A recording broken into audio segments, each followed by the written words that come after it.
Good morning. It's Monday, July 13th. Here's what we're working on this morning. Heat warnings have been issued as temperatures are set to soar beginning today. And the Saskatchewan Rough I'm Emily Huang Riders. reporting live in Ancaster.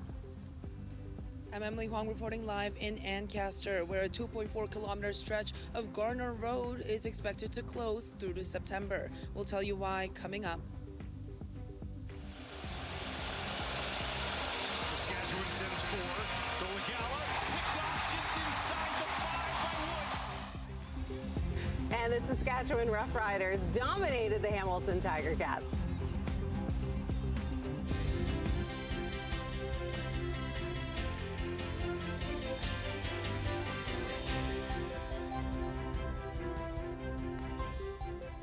Good Monday morning. Well, this is a nice treat. Yes. Emily on the desk, Brian back in the weather center. You Hey, back Brian, in your spot? Do you want to trade? I've already made my first mistake. I've already been scolded. Come on, we'll get settled in, and we'll all be fine. Everybody back into their spots as to what we had last week when shifting around, and now we're okay. Still shifting It's around. the summer. Yeah. But I do have to ask you this, Brian. Oh, I'm ready. Why was it cold this morning? It's so nice and fresh, isn't it? Fresh is one way to put it. Cold? Okay, I'm exaggerating. But Yes, you it are. was definitely a much cooler morning than what we've been used to. Yeah, wasn't it lovely to step outside this morning and feel that fresh air? You could open up the windows where it's safe to do so, we always say, and to get that fresh air in. Just a little bit. What we have right now is a west-northwesterly flow, and that's what's helping to cool our temperatures off this morning. We're sitting at 14 degrees right now. We haven't been down around those temperatures in a while, which is so nice. Oh, but wait for what is to come. Heat warning in effect starting today. Today we're going to hit 32, and we'll have a humidex of 40. So tomorrow we'll hit 34 to 36 with humidex values in the mid-40s, and it's going to continue to be hot even into Wednesday and warm again on Thursday. So an extended heat warning in effect starting today. Be prepared. As I said, 14 right now. We'll talk about that and the sunshine coming up. Right now, looking at traffic, nothing to see. It's really early on a July morning, so there's not lots going on. 403 Waterdown Road looks good. I'll show you a couple of MTO traffic cameras. Top of the Burlington Skyway Bridge, no problems there. Here's a look at the Ford plant. No, looks good.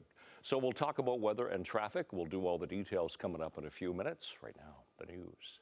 Thank you, Brian. As Brian mentioned off the top, another heat wave is settling over Ontario this week with humidex values expected to make it feel as hot as 45 degrees in some areas.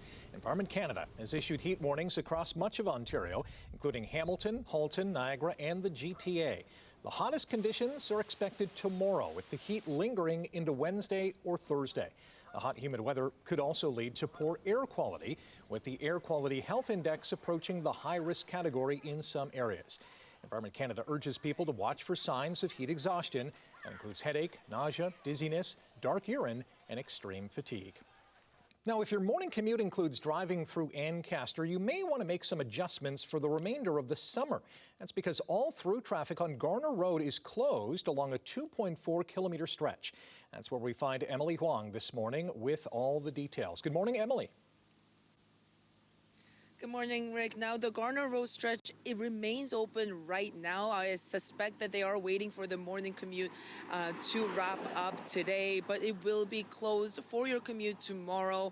And this is an issue that the Ancaster residents have been facing for some time now with a fall 2024 construction that tackled road improvement, things like water main installation, curb reconstruction, and that had wrapped up.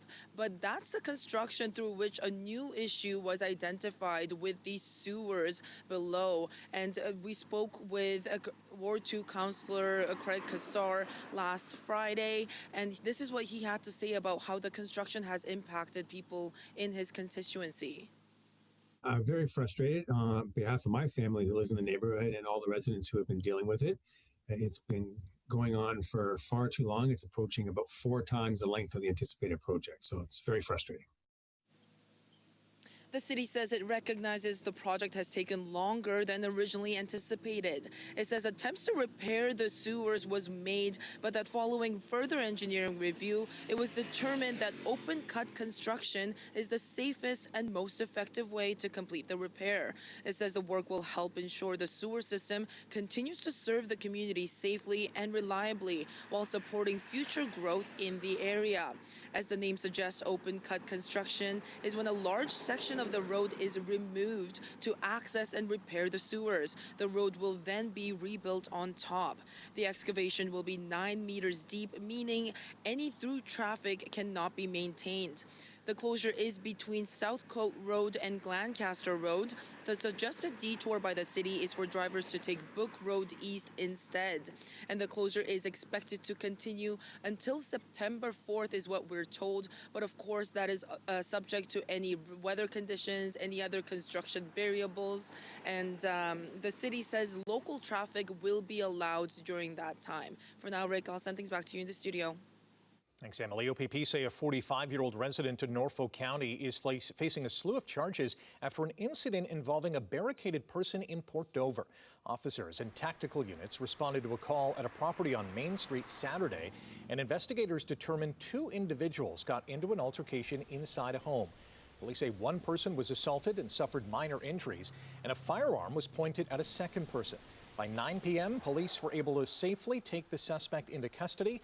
They face numerous charges, including 6 counts of spousal assault and 3 counts of spousal assault with a weapon. Canadian doctors are being urged to watch more closely for anaplasmosis, a tick-borne illness spread across eastern Canada. Researchers say the infection, carried by the same black-legged ticks that spread Lyme disease, can cause serious complications if left untreated. A newly published case study shows that an Ontario man made a full recovery after doctors treated him with the antibiotic doxycycline. Health officials say infections have been rising as tick populations expand across Ontario, Quebec, and Nova Scotia. New details about the death of U.S. Senator Lindsey Graham. The spokesperson for the late South Carolina senator issued a statement yesterday that said Graham died of complications from heart disease. A preliminary report from the D.C. Medical Examiner's Office shows the 71-year-old suffered an aortic dissection. That occurs when the inner layer of the aorta wall tears and causes internal bleeding.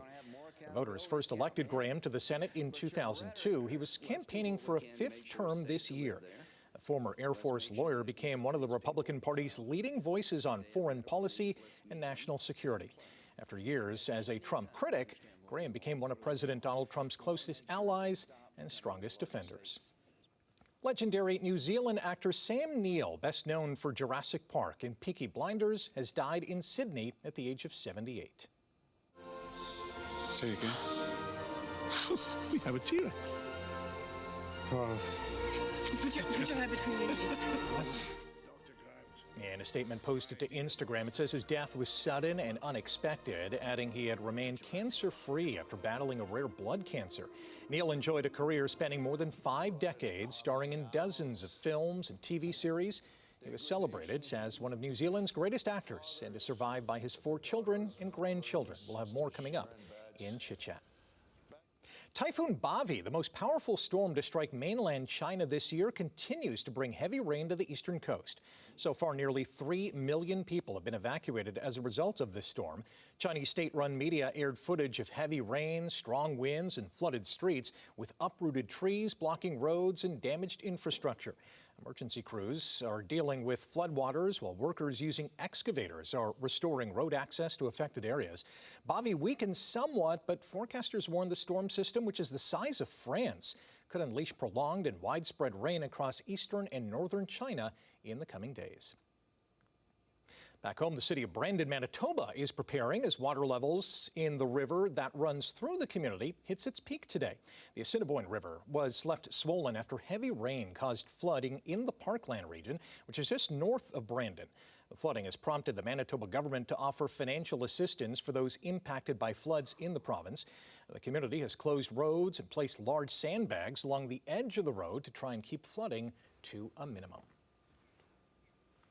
There's no question Norwegian soccer star Erling Haaland left his mark on the World Cup. And his female look-alike from Russia is making a splash on social media. The Russian model has shot to fame on Instagram with video posts showing her mimicking Haaland. One of the most watched clips has just reached 110 million views and over 5 million likes. The model says she has never been interested in soccer, and it was a friend of hers who first noticed her striking resemblance to the Norway and Manchester City forward. The model says she hopes Haaland likes her video posts, but her biggest wish is to have a selfie with the soccer star. She is a doppelganger. But she's gorgeous. She is. Which is so funny how you can have that in two different genders, you know? Yeah. It's crazy. Yeah, incredible. Wow, good for her. Life without Bo Levi Mitchell is not off to a good start for the Hamilton Tiger Cats. Saskatchewan sends 4. Golagala picked off just inside the 5 by Woods. And Woods is going to take it back to the 30. Look at him go. Woods to the 15. Will they catch him? He gets a little bit of help from his friends and he's gone. Final dagger. Riders. Touchdown, Josh Woods. Entering last night's game against the Ticats in Regina, the Rough Riders had forced only 3 turnovers all season. Saskatchewan forced 4 turnovers last night, turning them into 27 points and handing Hamilton its worst loss of the year, 38-7. The Riders led 11-7 at halftime, but exploded for 27 unanswered points in the second half and improved to 4-1. The loss drops the Ticats to 2-3, tied for second in the East Division with Toronto. The Cats did not score a touchdown, and Jake Dolagala managed just 122 passing yards. He's now 2-10 as a starter. Playing in his 200th CFL game, Saskatchewan's Trevor Harris threw 2 touchdowns and 2 interceptions. Mobabuli, CPL veteran, into the box. Cantona comes out bravely, but he vacates his goal. Antoine Baptiste crushes St. Laurent Hearts. Antoine Baptiste scored in the 94th minute as Hamilton Stadium as Forge FC advanced to the Canadian Championship semifinals with a 2-1 win over CS St. Laurent, winning their 2-legged series 3-2. Brian Wright gave Forge a 1-0 lead when he scored in the second minute. St. Laurent, which plays in the Semi-Pro League 1 in Quebec, drew level in the 75th. Forge will next face the winner of the quarterfinal between CPL sides Atletico Ottawa and Super du Quebec. Those two teams score off August 11th in Ottawa after Super won the opener 3-1. Hamilton Cardinals slugger Tyler Duncan won his 3rd consecutive home run derby. Duncan hit 22 dingers in last night's semifinals and hit 18 more in the final round. And he followed that up with a home run in the Canadian Baseball League's All-Star Game, helping the North team beat the South 8-4. Entering the second half of the season, Hamilton has a record of 14-8. They're a game and a half out of first place and their best start through 22 games since the team's 1978 championship season. Blue Jays Padres in San Diego, and umpire Jen Powell had a few people shaking their heads. Bottom 2, bases loaded. The Jays starter Kevin Gausman throws a fastball that Powell calls a strike, but then she called a balk, which scores another run. Gausman doesn't get it. Manager John Schneider wants an explanation. Eventually, the umps came together and decided that the pitch didn't count and Gausman would get out of that inning. Leading 4-3 in the 8th, reliever Jeff Hoffman allowed a couple of runs in that inning as the Padres rallied for a 5-4 win. Toronto enters the All-Star break in last place in the AL East at 45-51. They're 2.5 games out of the wild card. Italy's Yannick Sinner captured his 2nd straight Wimbledon championship after dropping the first set against Sasha Zverev. The top-ranked Sinner won the next 3 sets for his 5th career Grand Slam title and 30th tournament victory. He became the 10th player to win back-to-back titles at the All-England Club. A monster game from Marina Mabrey in Montreal helped the Tempo top New York 93-91. Mabrey scored 30 points, her 2nd consecutive 30-point outing and her 5th this season. Ira Sabali got the go-ahead bucket with 52 seconds left after Toronto blew a 20-point lead. Hamilton's Kia Nurse had 2 points, 1 rebound, and 1 assist in 4 minutes. Hey, 6:14 is the time. Yep, it's Monday again, and it is the 13th morning of July. We'll look at traffic first of all. There's not a lot going on in traffic, and then we'll get to the all-important forecast. Traffic's doing fine. That's our exclusive camera, 403 and Waterdown Road. Looks good. Into St. Catharines, QEW 405. Well, for St. Catharines, Niagara-on-the-Lake area, but as you can see, there's nothing happening. Top of the Burlington Skyway Bridge, Appleby line. We're just flicking through some cameras here. Ooh, all of a sudden you get a real slowdown here at Mississauga Road. Still some lingering construction as you go through Mississauga, slowing things down a bit. Okay, let's get to the temperature. If you like to exercise outside, now would be the time to do it, because look at the temperature that we have. The temperature's just gone down. We're sitting at 13 degrees right now. It hasn't been this fresh in quite a long time. So enjoy this that we have, because, oh, just wait for later on. The winds are light. Interesting, the winds have just shifted around to the southwest. They were from the northwest last hour. So we're going to start to feel that heat and humidity start to pull in. And yes, we do have a heat warning in effect for the entire horseshoe, southern Ontario, highs of 30 to 36, humidex values into the mid-40s, and you don't even get relief overnight because it's going to stay warm overnight. The air quality index today, both morning and afternoon, low risk category, no problems. Ridge of high pressure staying with us, going to give us the clear skies, the sunshine for the day. That's not even moving. It's just sitting right there. It's not going anywhere, even though we get a little bit of a weak cold front go through, and that's not going to happen until later in the day on Wednesday. So look at the temperatures, 30, 31, 32, even 33 for the day today, and that's just the temperature. Factor in the humidity, it's going to feel like 40, so a hot one today. Warm tonight. 20, 21, 22 degrees, depending on where you are, but the skies will be clear. But look at the temperatures tomorrow. Tomorrow is going to be the hot one. 30 for Niagara. They'll get away lightly. 34, 35, 36 for Hamilton, even 37. And that's, as I say, just the temperature, 37, and it's going to feel like the mid to high 40s for the day tomorrow. So it's going to be a sticky one. But this morning, not bad. Partly cloudy. Temperature right now is 13 degrees. So it's fresh. We'll call it fresh and not cold. How would that be? Emily, Rick. Fair. Okay. Fair. Thank you, Brian. Fine. Coming up That's after the fine. break, we have a tentative deal between Unifor and Ford, with GM and Stellantis up next for talks.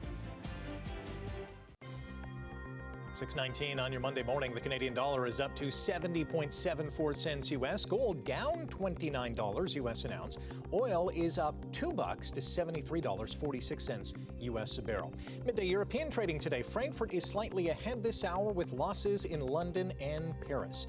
Big losses for Tokyo's Nikkei market today, dropping more than 1,300 points. North American markets all closed ahead Friday, with the TSX gaining just over 100 points. After weeks of negotiation, Ford and Unifor have struck a tentative deal on a 3-year contract. The union representing Canadian auto workers says the deal covers roughly 5,000 workers at 5 plants in southern Ontario and 1 in Alberta. Negotiations began June 22nd, when deals at all 3 of the big American automakers were set to expire. Talks with Stellantis and General Motors are expected to begin after the Ford agreement is ratified. Bank of Canada is expected to leave its benchmark interest rate unchanged at 2.25% for a 6th consecutive decision this week. That's despite renewed hostilities in the Middle East threatening to reignite inflation. One economist says if you had asked him about the inflation forecast a week ago, he would have said a tentative peace deal in the Middle East should keep prices under wraps. News that the United States and Iran have traded airstrikes threatens to undo recent price drops at the pumps. A strike vote by WestJet flight attendants is set to wrap up on Wednesday. Voting began on July 8th and comes as the Canadian Union of Public Employees says it continues to negotiate key issues. Those include wages, compensation, scheduling, work-life balance, and other workplace improvements. If the flight attendants approve a strike mandate, the union says the earliest date a legal strike or lockout could happen is August the 2nd. All right, taking a break right now. Brian will be back with your traffic and your 7-day forecast. Oh, it's a Monday morning again. 6:24 is the time. Let's check our MTO traffic cameras. QEW Highway 406, as usual, light volume. Hasn't even really started to build yet here at QEW Grays Road, Stony Creek. Guelph line through Burlington. Here's the 403 QEW split junction at the Ford plant, all doing okay. It's really slow here at Credit River, but you move farther along and you get out of the sunshine that's in your eyes here and the construction, and it does tend to get a little bit better as you go further along into Mississauga.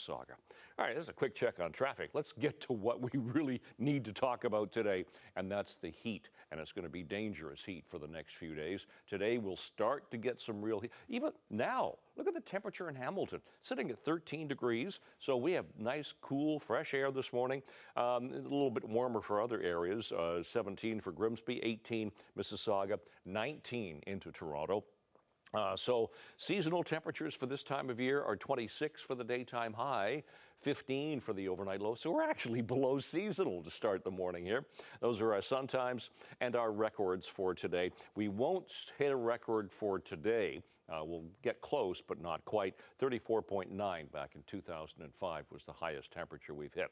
Today, we're going to hit 32. So the heat warning begins today, and it sticks around till Wednesday. Well, even into Thursday is going to be warm. But 32 today, feeling like 40. Doesn't even cool off overnight. 21. A little bit cooler, but not what we have now. 36 degrees is the temperature tomorrow, humidex of 45 in the sun. 32 again on Wednesday, humidex of 41.